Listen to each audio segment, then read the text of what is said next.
أعوذ بالله من الشيطان الرجيم بسم الله الرحمن الرحيم اللهم صل وسلم وبارك على سيدنا محمد المصطفى النبي الأمي الطيب الطاهر الزكي صلاة تنحل بها العقد وتنفرج بالكرب على آله وأصحابه أجمعين. Welcome, Anwar. We're just recovering from the shocking news of the hospital having been hit and 500 people being murdered, innocent individuals murdered in a single moment. And I suppose just dealing with the fact that the Israeli spokespersons come immediately out and said, oh, well, it must have been a misfired rocket. Or, I mean, the sheer hypocrisy, as someone online said, he's lying and he knows that we know that he's lying, and yet he's still lying. But yeah, absolutely. I think, since we have, I don't know how long you've been on Twitter, but I've been on Twitter for about 2 months. And it's my first time on social media, any social media. And there's new terms that we've been learning, something like ratioed. So that term ratioed applies here. Like the Israeli propaganda pulpits have been ratioed in this last 7 days very effectively. Actually, the counter narrative by Muslims and a lot of other sane commentators, actually, on the left and the right, have been ratioing the Zionists in ways that,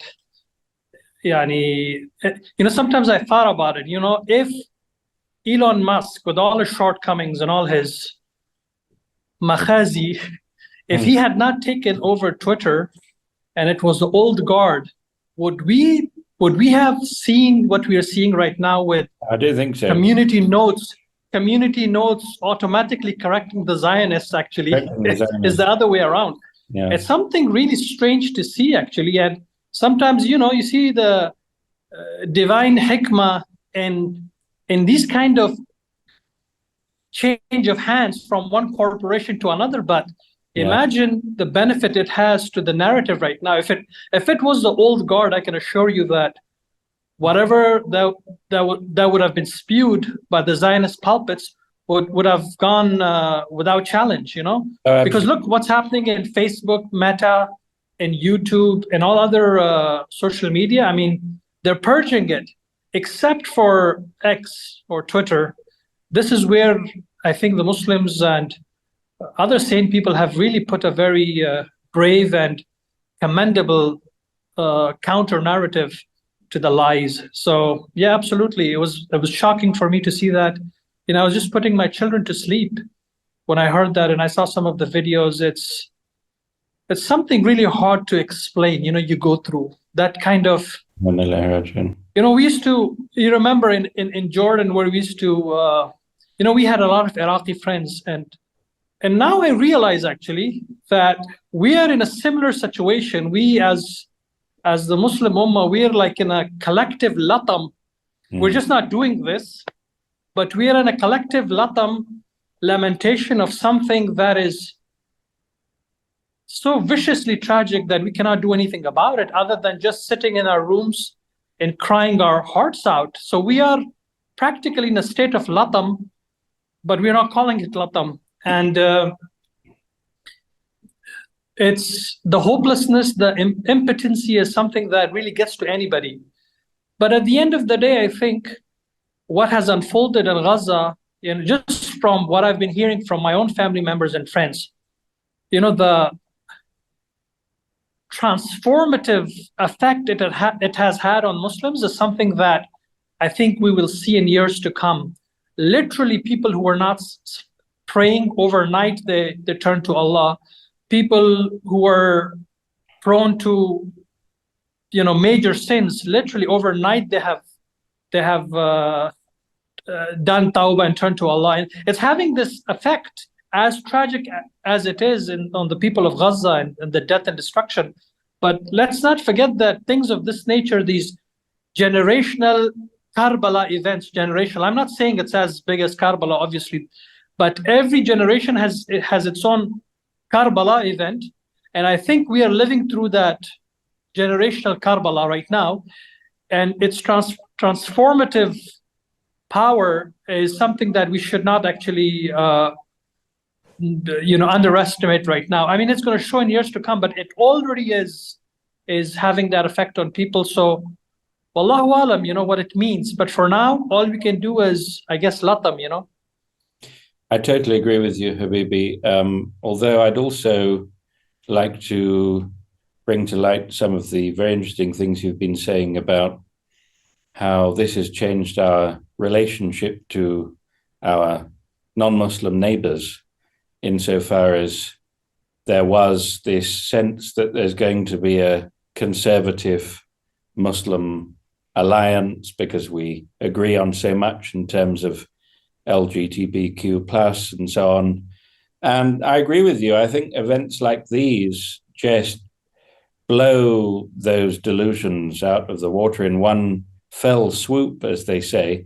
I think it also speaks to the fact that Muslims are not of the right or the left. They're not sharqiyya wala gharbiyya.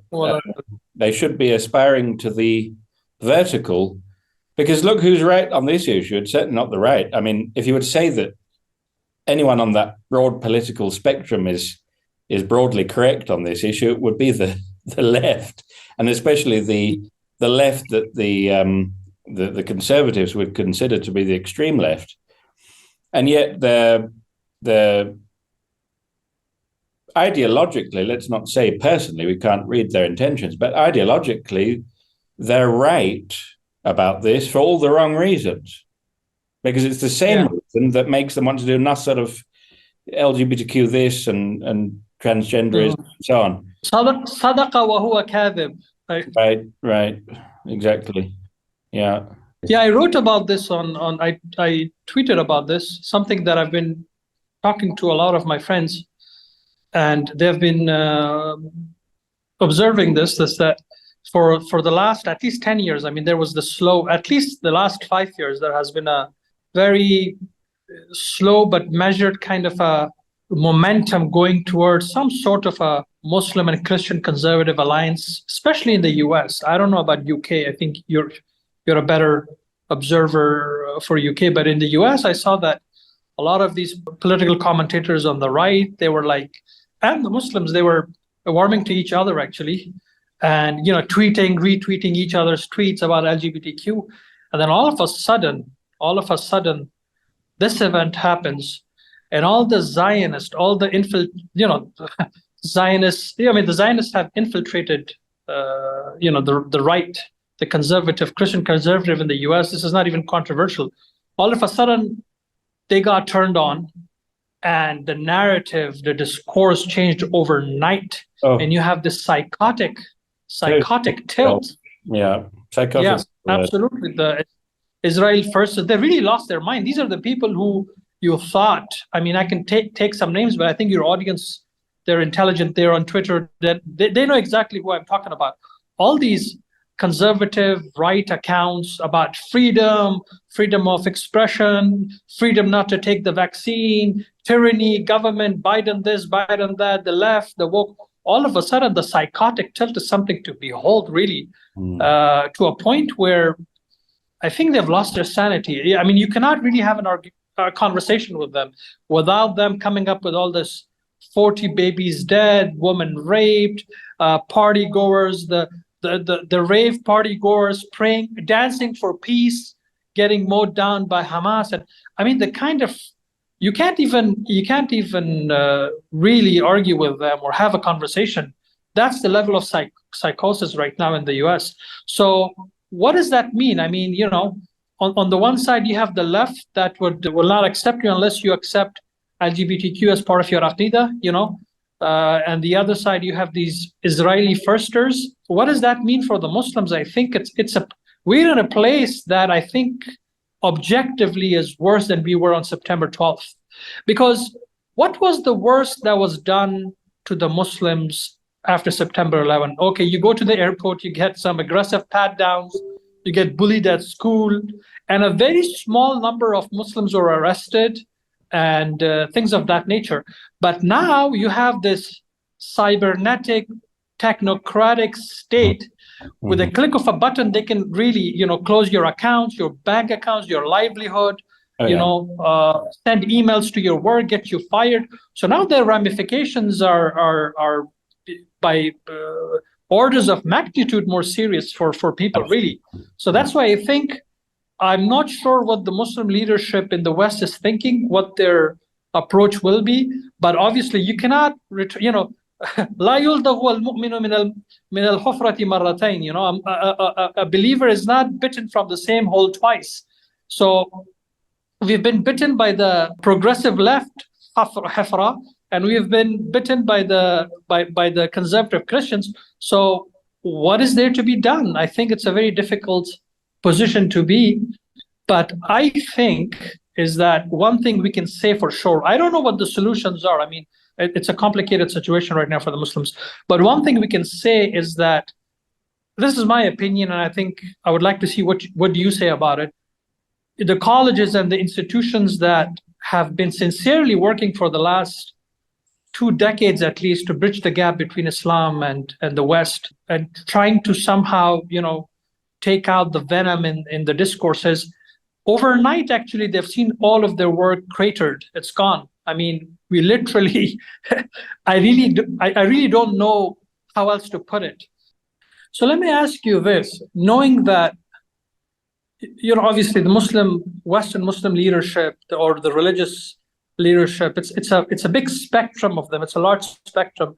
What do you think should be their approach to the situation now that the narrative is extremely asinine, as Andrew Tate would say it? What do you think what do you think right now is going on with the leadership? What do you think they're talking about? The next approach, the next step? I would like to know if you have any takes on that.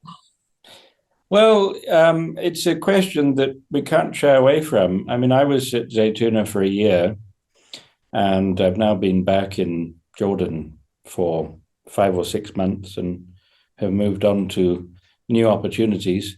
I think it's a very, very relevant question because it speaks to what we were talking about before in terms of alliance with the conservative, particularly Christian conservatives in the United States in the broadest sense. The reality is a massive shift has taken place in just the last few years. The world is changing. We're going from legacy media to this extraordinary new age that you were just describing. I mean, some of it's very, very new. We're talking about the way that Twitter's changed since Elon Musk has been at the helm. And those changes are going to be reflected in many, many different areas. There's also a move from legacy Western daʿwa to what you're seeing today. The names are changing, the approach is changing. This often pretty irritating term, I think it's from the Matrix, red pilling. There's a positive side to it because people do need to have these moments where they realize that a lot of the fundamental beliefs that they've been brought up in, the narratives that they lived and breathed and had their being in, are actually fundamentally false. And that is a very Islamic teaching. I mean, the impact of La ilaha illallah, its real meaning, is transformative. It's getting rid of false gods, most importantly in the literal sense, but in every possible sense. And so that sense of awakening has a positive dimension. Now, there are a lot of negative dimensions. We won't go there at the moment. The point is, I think that the leaders, the shuyukh, the well-known figures who started this daʿwa 30, 35 years ago were faced with a very, very different world. They were faced with very, very different challenges. And there was a lot more hope at that time. And you have to remember, this all started kind of early 90s. It's way pre 9/11. And 9/11 does change everything. I mean, it would be crass to pretend that it didn't. Great, great challenge. But the point is, you can understand how people thought we need to build a bridge. Dawa needs to be about building a bridge. Look, I know all of these people. You know my personal background. I know all of these people personally. None of those individuals on a personal, individual level would disappoint the most fervently red-pilled Muslims, red-pilled Muslims on the internet who, by the way, are so brave that they don't even have real names. When they're posting, in the vast, vast majority of cases, those individuals should pray that they never be put in the same situation as the people that we're referring to, because it's not easy. I'm not saying that huge mistakes haven't been made. They obviously have. A lot of that is, for me, having far too much husn al-dhan in the fundamental goodness that somehow contemporary Western civilization at its core is fundamentally good. It's fitra. That every human being has one, and there's so many parallels with what's good in our civilization and so on, that there's got to be a lot of good there, and we can work with that. A lot of it is nativism. A lot of it is, well, this is where I'm really from, and there's a kind of sentimental tug there, and that's someone who, someone in a Muslim leadership position cannot fall for that. I mean, they can't give in to that. It's just there's too much responsibility. And yes, it's true that we don't have to completely deny any good in the environment that we happen to come from. In fact, quite the opposite is al-ada muhakkama. Custom has the power of law. That has a very, very important place in qawa'id al-fiqh, and it applies to non-Muslims. This is very, very clear in the tradition. I just think that events overtook that orientation, and the world changed, and that no longer became a suitable framework, no longer became a suitable pattern for traditional Muslim engagement with the fact of a hegemonic West and our de facto, whether we should be there or not, our de facto existence there. Having said all of that, there still has to be a bridge. Why? Because a lot of Muslims, we know this, a lot of Muslims have come through that bridge, right? The problem with bridges, I mean, it's not really a problem with bridges, but let's just say that is if you start living on them, right? I don't think that actually happens except in California, actually. But if you start living on the bridge, then that's a problem. Well, in California, now they're living under the bridges. Yeah, and on the bridges. Unfortunately, though. But you know what I'm saying, Habibi? This is that bridge is still important. And what I'm trying to say is, I'm in a luxuriant position, and I chose to be in this position because I couldn't bear any other position. I have to be somewhere where I can speak my mind fully, 100%, right? Yeah. I'm not so disingenuous as so many people clearly are on the internet who don't have names, so brave, as I said, to think that there aren't people who are legitimately in situations where they can't speak the whole truth because the consequences are too difficult for them to manage, right? Now, there have to be people who speak the whole truth, right? One can't justify speaking falsehoods, but one can justify, in certain contexts, speaking to people on their own level so that you can get to the next premise, so that you can get to the next sentence without being shut down, right? I'm sorry, but, a good example of this is Muhammad Hijab yesterday in his debate with Piers Morgan. And I respect Muhammad Hijab.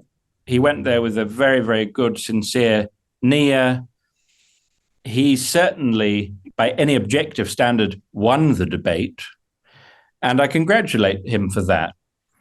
But if he had said Israel has no legitimacy whatsoever. It is a country founded on ethnic cleansing. All of this discussion is superfluous. The Israelis have no rights whatsoever to the land. And so all of this talk of Israel's right to defend itself, well, any human being has the right to defend himself, but they're not supposed to be there in the first place. So it's not the right to defend themselves in the sense that there's a legitimate state which has the right to defend itself. That's a completely different thing. If someone is trying to kill you, as a human being, you have the right to defend yourself, but not in that officially sanctioned manner. But the thing is, if he said it like that, he wouldn't have been able to get to the next sentence, right? Yeah.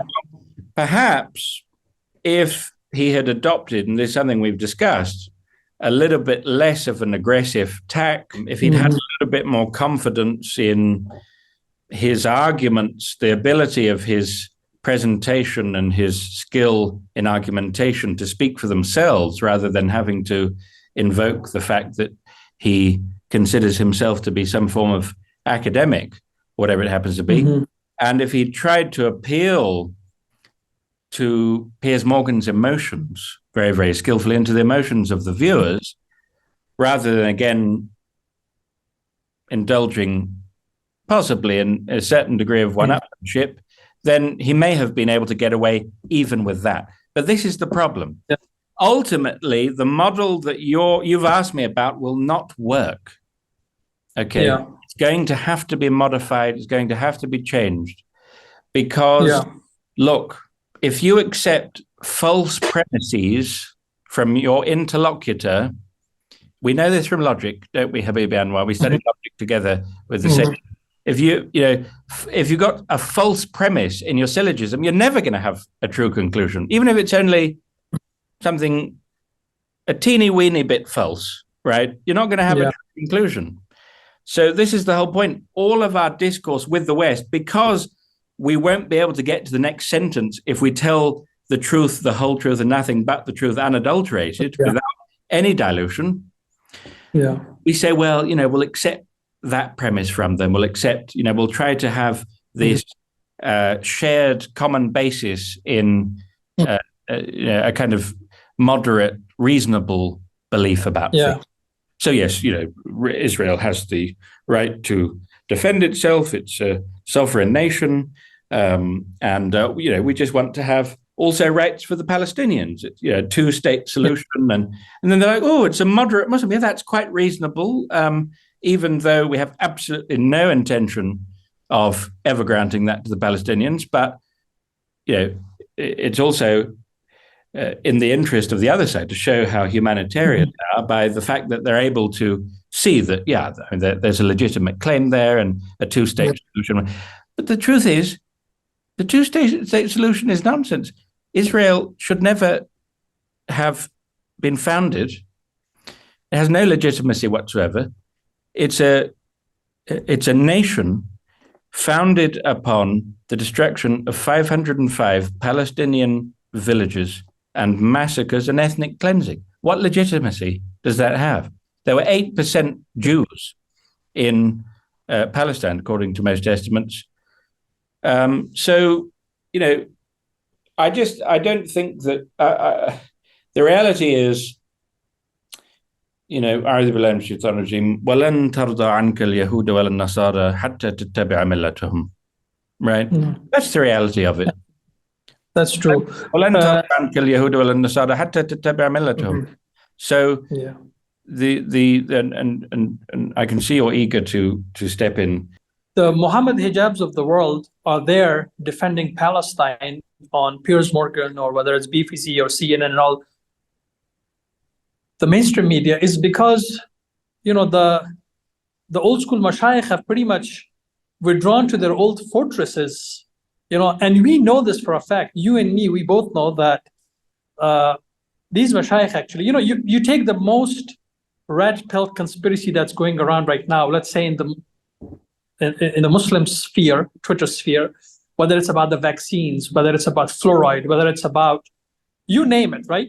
We know that these mashayikh, they spoke about it 30 years ago, whether it's the Freemasons, whether it's the occult societies. We know that some of these mashayikh, they knew about these things and they spoke about it openly.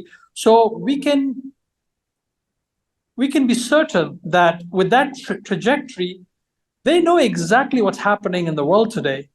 And the Muslim world could definitely benefit if they really came out and spoke their minds. But the problem is that there has been so many alliances, whether voluntarily or involuntarily, in the interfaith space, the Abrahamic Accords, political sphere, which I think in their ijtihad thought was for the best. But I think there has been so many alliances, commitments that has actually, I believe, affected their basira in so many ways that they cannot really effectively and sincerely, may I add, because there's a lot of conflicts of interest, they can come on Piers Morgan and defend Palestine in the way that the Muslims would like their leadership to defend it. I fully agree with you. So basically, their withdrawal has. That's why they're not invited anymore, because it would tend to be giving a safe, moderate line, which is not going to please anyone. It's not going to make for good ratings in television, like Piers Morgan and his ilk, that kind of tabloid style would like. And it's certainly not going to please the Muslims, and for very good reason. It's the question becomes, what is the point of that type of discourse now? You could understand after 9/11, well, we're going to create a Western Islam. We're going to have a British Islam. That's where I found myself in England. And there's going to be an American Islam, and there's going to be a European Islam. And I just think that very, very quickly it became clear that you can only, and this is a wider fact about the myth and lie of democratic pluralism, liberal pluralism, that real diversity is not allowed in the West. What is allowed, if I just state this very, very starkly, is that you can have a funny name, you can have the wrong color skin, you can have a strange religious belief and honor the particular gods that you choose to honor, as long as you keep that entirely to yourself. And for all public intents and purposes, you're exactly like us.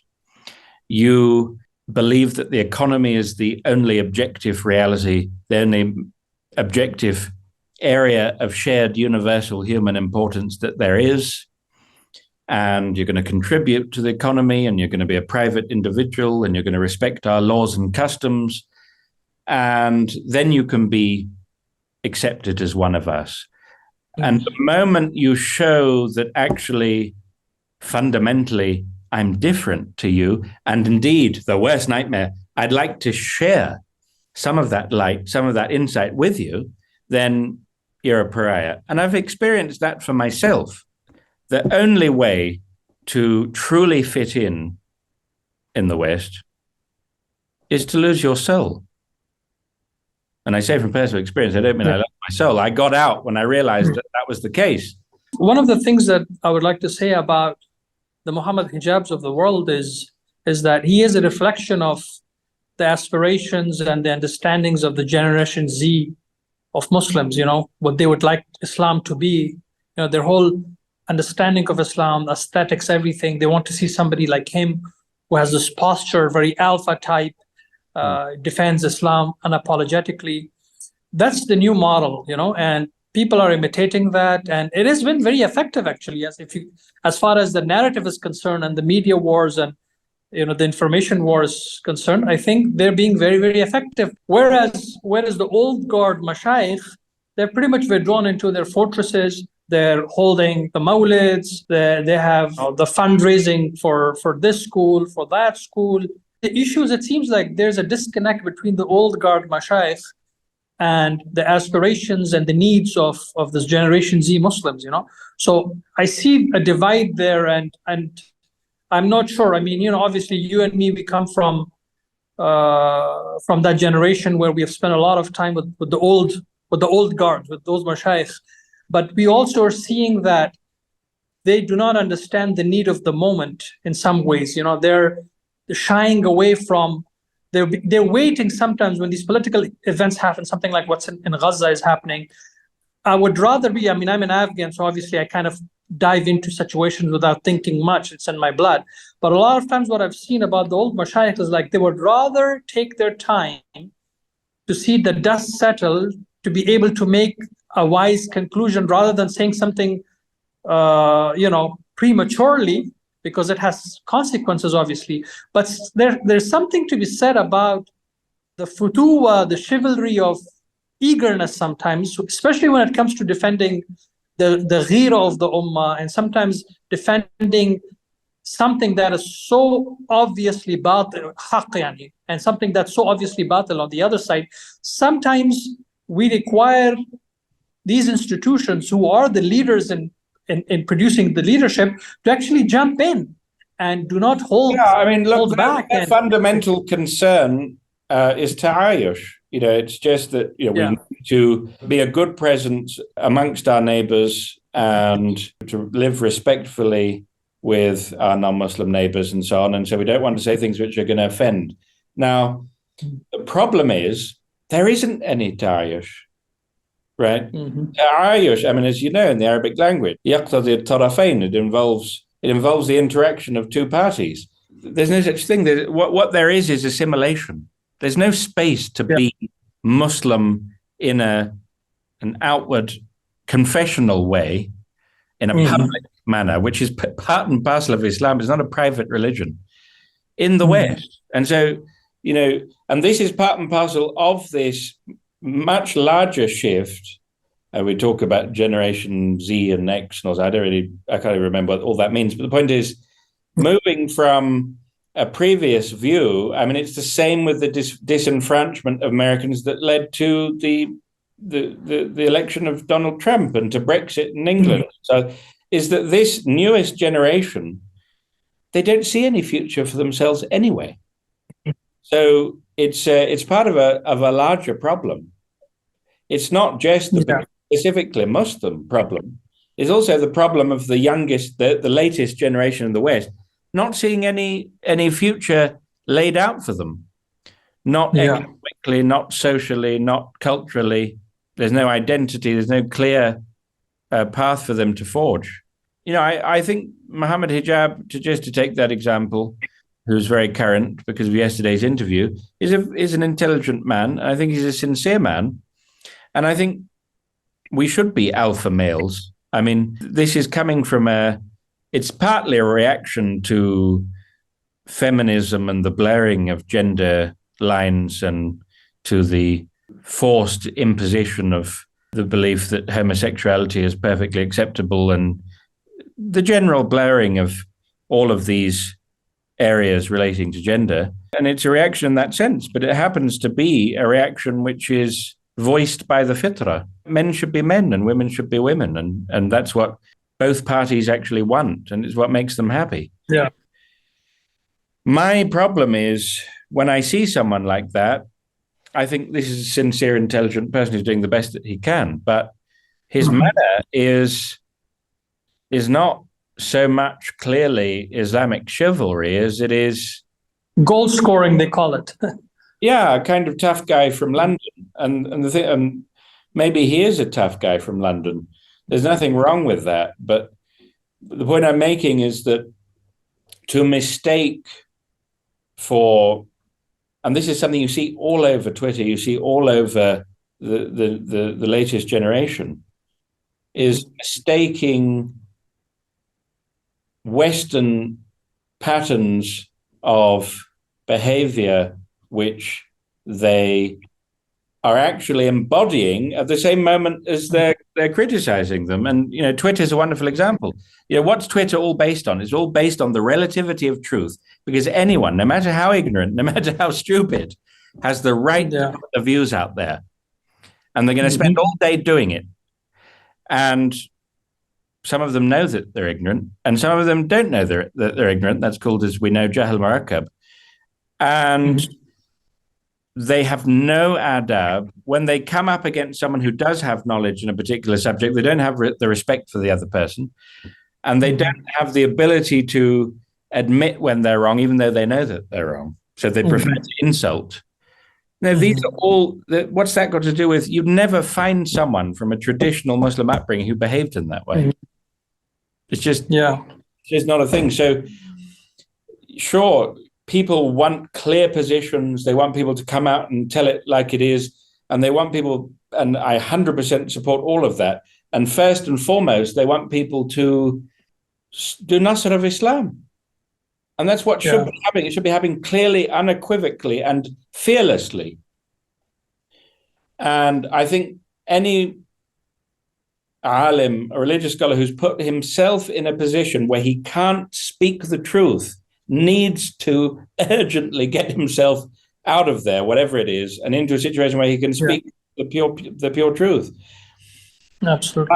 But there is a danger that the framing of it, I don't just mean in some superficial framing or the packaging, but the actual spirit of it, although it ticks all those boxes of what I just mentioned, it's not actually authentically Islamic.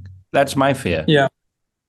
Yeah, you were talking about framing. So moving forward, now we know that what is happening, what's the genocide that's unfolding in Gaza is a watershed event. Even though there have been operations in Gaza before, Operation Cast-Lead, Operation, the one in 2014, I forgot the name, but this by far, the monstrosity of the ruthlessness, the viciousness is unprecedented, in many ways. I mean, so it definitely is a watershed as far as I'm concerned in my lifetime. And there has to be certain modes of behavior that needs to be encouraged and discouraged moving forward. Things cannot be the same for the Muslim leadership in the West.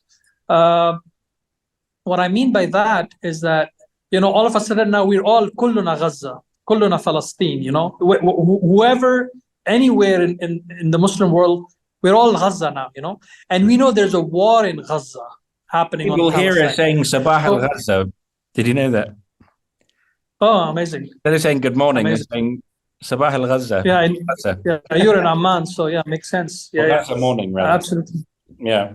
So that's why we need to understand what war is all about. Now, in our times, war is 10% kinetic, it's 30% economic, and 60% it's informational. What I mean by that is the kinetic aspect is obvious. What's happening right now in Gaza, the action between the resistance and the IDF and the killing and all that. And let's face it, the fact of the matter is that we cannot just sit on our horses and ride into Gaza and take part in it. It's not going to happen. So the kinetic aspect of the war is limited to, I would say, 10%. It's the economic and the informational where I think all the other Muslims can really play a crucial role. And we're already seeing it on the informational front, especially on X, where I think the Muslims have done a tremendous job of countering the fake narrative that was being peddled by the Zionists and their Indian supporters, the Indian bots, So, like in the case of Iraq, the Iraq war in 2003, the action actually, if you look at it, was very limited. The war had started much before that. There was a blockade of Iraq for 7 years preceding the bombing in March 2003. So that was the economic aspect. The Iraqi army did not even have spare parts for their tanks and missile technology. They were crippled. And then the informational aspect of access of evil anthrax, connection with Al-Qaeda and whatnot, that really kind of, even though there were some protests, but really nobody was really serious about stopping that war because the damage was done. So we're seeing the same thing right now in Gaza. It's a war is happening. So the Muslim leaders in the West, especially the religious Muslim leaders, they have to take a stance on how they frame the conflict going forward. First of all, I would like some sort of an agreement by all ulama in the US to make sure that the khutbah is about Gaza and the activism, what needs to be done, whether it's protesting, whether it's taking a stance, whether it's whatever needs to be done, it cannot be done in a lukewarm manner anymore. And all this interfaith comes through is Omar Suleiman. I've been very impressed with him and his response. Oh yeah, absolutely. Omar Suleiman has been a revelation in these times. Actually, he's been pretty courageous. What needs to happen now is that Muslim organizations need to make it clear to their interfaith friends that, listen, in this hour of need, we need you to come clean and be part of the resistance, so to speak, and supporting us. You cannot be taking lukewarm positions and, oh, it's terrorism there and terrorism here, totally and let's pray for peace. Let's pray for peace. That cannot happen because literally the Muslim lives are in danger now. I mean, if you look at the rhetoric right now coming from the US, and yesterday that poor child was murdered by his landlord simply because he was a Muslim, and there were Fox News and all these right-wing conservatives were peddling this the global day of jihad, and so there's now it's a matter of public safety for Muslims. So they need to make it clear to their interfaith partners and organizations that this is not the time for you to not take a side and be on the fence. You need to come to our support. Otherwise, this interfaith project is over. I think that's absolutely necessary, and I'm very, very glad you said it, because look, this is something that Norman Finkelstein was saying recently, is that Israeli war crimes are actually completely uncontroversial. All of the relevant bodies, all of the institutions which are responsible for determining these things have total consensus. It's crystal clear. It's clear cut. But in the psychology, in the psychological disposition, in the social contagion that dominates, it's vague somehow. Well, it's not clear that they've really done it. They're defending themselves, and so it's extraordinary that kind of thing is taken hold. They are a genocidal regime committing war crimes, and it's uncontroversial. The facts are there. The crimes are facts, and we can't let our interfaith interlocutors get away with the crime, and frankly, it is a crime, the crime of supporting Israel in light of the overwhelming and uncontroversial evidence of their status as a terrorist state. And particularly in light of what's taking place today. I mean, bombing a hospital and killing 500 people, that's just the tip of the iceberg. Absolutely. Yeah, so this is the thing. Moving forward, I think the Muslim leadership has to make it clear that no more lukewarm statements on Palestine, no more moral equivalency, and you cannot really play by their playbook. And the Muslims really, the leadership really needs to come out and be. This is one of. Yeah, absolutely. This is one of the things that we can learn about the Zionists. If you look at, the way they go in the media, they're never on the back foot, even though they know that they're on batil. That's the amazing part. They know that they're on batil. Yet they will never take a back step because they're very aggressive about what they believe. But when you look at the Muslims, trying to make a case for anything, they're always trying to please somebody on the other end. So what needs to happen at the very least with the Muslim leadership in the West, especially in the US, because that seems to be the place where most of the big stars and the powerhouses tend to be, there needs to be a concerted effort to make Gaza and to make Palestine the issue of our time. Because like I said, Kulluna Gaza, we cannot run away from it, and Gaza is in a state of war. So whether you want it or you don't want it, voluntarily, involuntarily, we will all find ourselves in a state of war if the rhetoric is allowed to stay the way it is right now in mainstream media. And I'm not even sure if something could be done about that.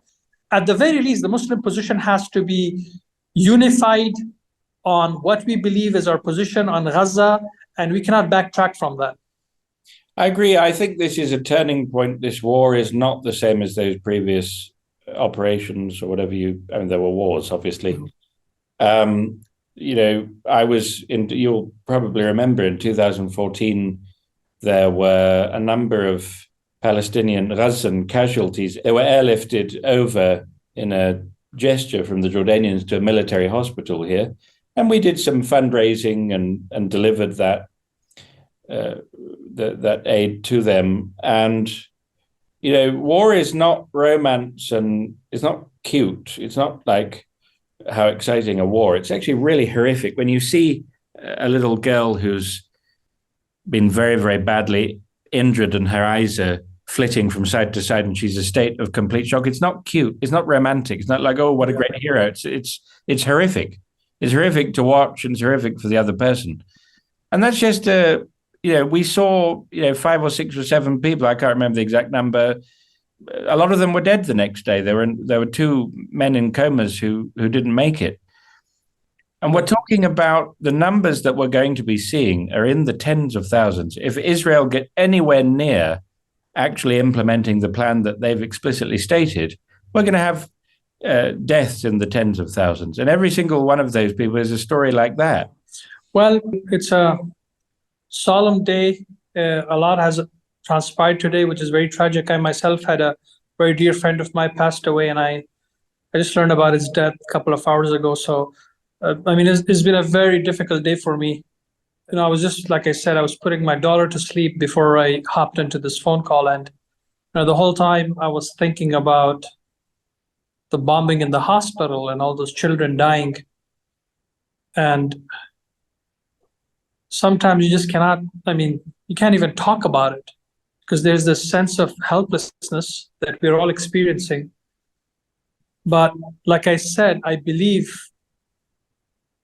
given the bigger picture, because, the asma of Allah, la tata'attal, all the asma are manifesting itself at the same time with different degrees, So the Hakim is there with the Qadir,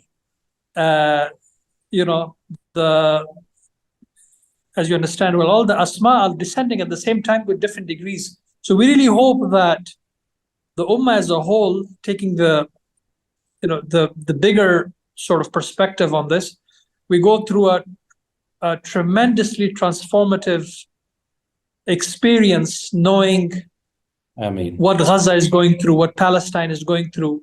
And if nothing else happens from this, if, let's say, militarily or la samih Allah, the death rate and the trajectory of destruction remains the same, la samih Allah,